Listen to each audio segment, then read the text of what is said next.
ilmu yang mungkin bisa ditularkan kepada junior seperti saya, Pak. Jadi banyak hal tentunya dinamika di sekolah ini membutuhkan daripada kemampuan visi seorang kepala sekolah dalam setiap menyelesaikan permasalahan ataupun bagaimana meningkatkan mutu pendidikan di sekolah ini. Ini kita masuk ke fokus tema Bapak kepala sekolah terkait dengan pengambilan keputusan. Ketika mungkin di lembaga Bapak kepala sekolah ada permasalahan terkait dengan yang ada di lingkungan sekolah, termasuk ada sekolah, mulai dari ada siswa, mungkin ada permasalahan guru, kemudian terkait dengan kebijakan dan sebagainya. Langsung saja ini Pak, ini ada beberapa pertanyaan awal. Kira-kira Pak Kepala Sekolah, ini selama ini bagaimana Bapak mengidentifikasi kasus-kasus yang berkaitan dengan dilema etika, atau istilahnya kalau di kami itu rujukan moral. Jadi gimana kita menghadapi kasus yang menurut jenengan ini dilema? Berikut Pak, monggo. Terima kasih. Jadi ini sebenarnya kembali sebagai kepala sekolah itu satu yang harus dipahami mengenal psikologi itu yang utama, karena psikologi masa itu akan memberikan sebuah wacana kepada kita bahwa perilaku, karakter itulah yang nantinya sebagai seorang kepala sekolah harus sedikit banyak harus tahu, sehingga ketika kita berada di lapangan namanya banyak orang, keinginan kehendak, nah itulah yang bisa kita adopsi, kita analisa. Bahkan ketika kita mengetahui bahwa ada personal yang mungkin ketidaknyamanan, itu insya Allah dengan kita mengenal psikologi tentang masa, tentang orang sebagai pimpinan, insya Allah cepat tangkap. Itu yang saya awal kenapa saya di dalam konteks memimpin itu banyak kepada manusia yang di manusia, sehingga minimal kita akan bisa menepis arogansi batin maupun perilaku anggota orang-orang menuju hal yang tidak. Itu yang pertama. Itu yang perlu. Nah, bagaimana dengan lingkungan yang ada ini? Karena kita dalam konteks memahami akan karakter sifat anggota orang, insya Allah identifikasi itu akan lebih mudah. Orang ini mau mengarah kemana, bicaranya mau kemana, atau mungkin mengajak ke hal yang tidak baik atau yang menuju kebaikan, itu insya Allah kita punya untuk memberikan sebuah nilai kebijakan. Berarti intinya betul-betul harus memahami betul secara psikologi. Ya. Pak Gatot, ini selama ini bagaimana panjenengan menjalankan pengambilan keputusan, terutama untuk kasus-kasus di mana ada kepentingan yang sama? Monggo, gimana? Oh iya, memang ada di lapangan itu kadang keinginan orang, keinginan anggota, bisa jadi dia merasa ingin institusi ini maju. Makanya beliau itu melakukan hal yang sifatnya itu kadang tidak mengarah pada nilai-nilai kebersamaan, egonya. Nah inilah yang akhirnya kalau ada ketemu seperti itu sok benar atau padahal butuh sebuah pembinaan, nah itu kita banyak kerjaan, kita ajak sharing, kita ajak untuk menganalisa kelemahan, kelebihan, apa yang menjadi sebuah nilai dalam benaknya atau mungkin tujuannya atau kehendaknya, itu kita ajak dialog. Intinya dialog. Dari hasil dialog itu nanti kita menganalisa, baru kita menyikapi dengan proses pembinaan, pembimbingan.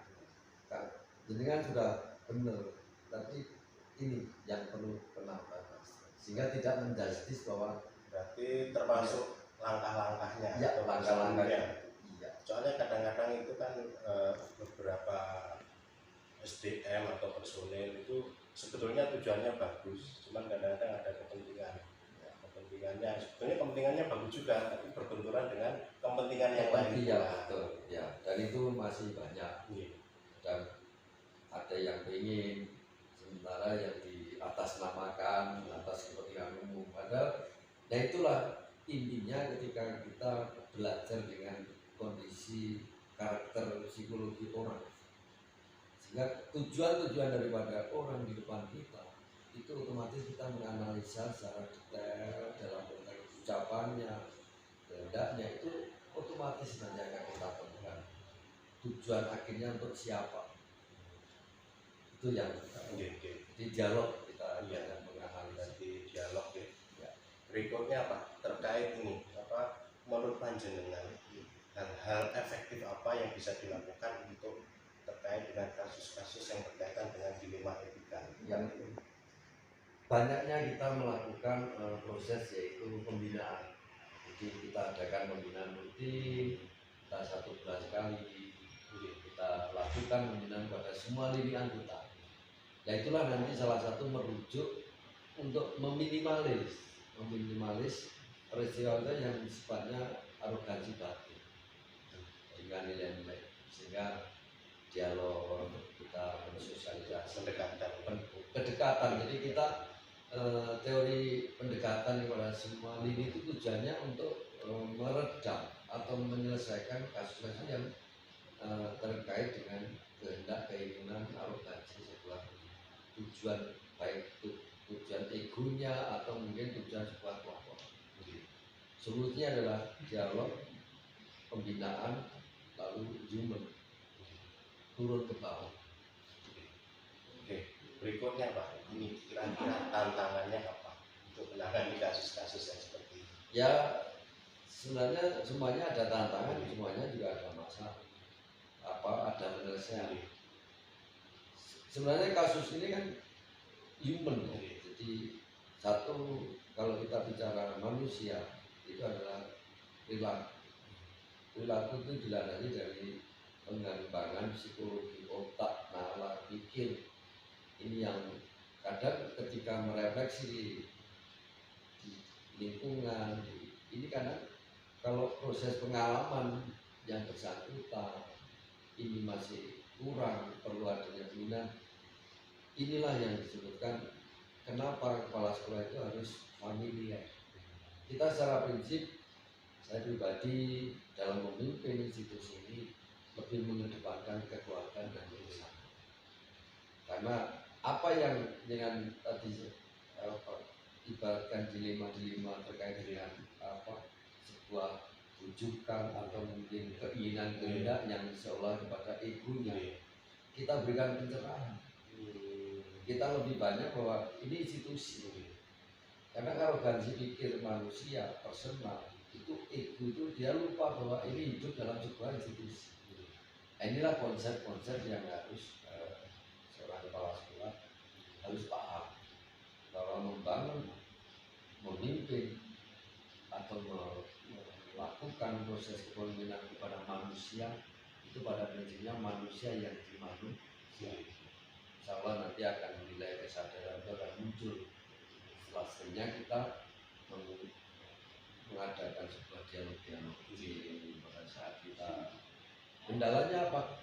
Ya selama kita niati biar institusi ini baik, ya kendala yang tadinya rutinitas proses itu mungkin bukan kendala karena kita banyak kesibukan.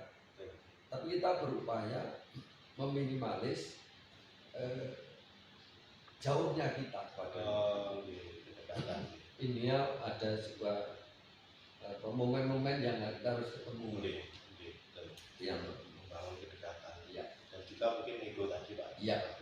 Karena dengan masing-masing kan kadang-kadang egonya nggak sama. Sehingga kita butuh kedekatan. Betul. Terus begini Pak, kadang dalam sebuah lembaga itu kan permasalahannya kan dinamis sekali, kan mungkin banyak sekali dengan masalah siswa, guru, termasuk dengan lingkungan dan sebagainya. kira-kira Bapak Kepala Sekolah punya apa ya, semacam target atau jadwal atau mempunyai list lah, ketika ada permasalahan ini kapan harus saya menyelesaikannya gitu, gimana? Oh iya, mengidentifikasi masalah ya. Iya. Kalau saya dalam konteks masalah-masalah yang ada di institusi ini, kita akan punya sebuah struktur di dalam struktur organisasi itu, ada waka, ada ketua program, ada guru.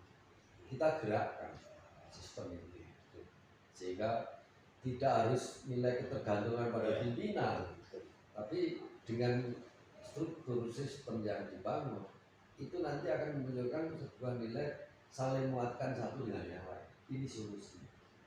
Sehingga konsep yang saya bangun adalah bagaimana kita memberikan sebuah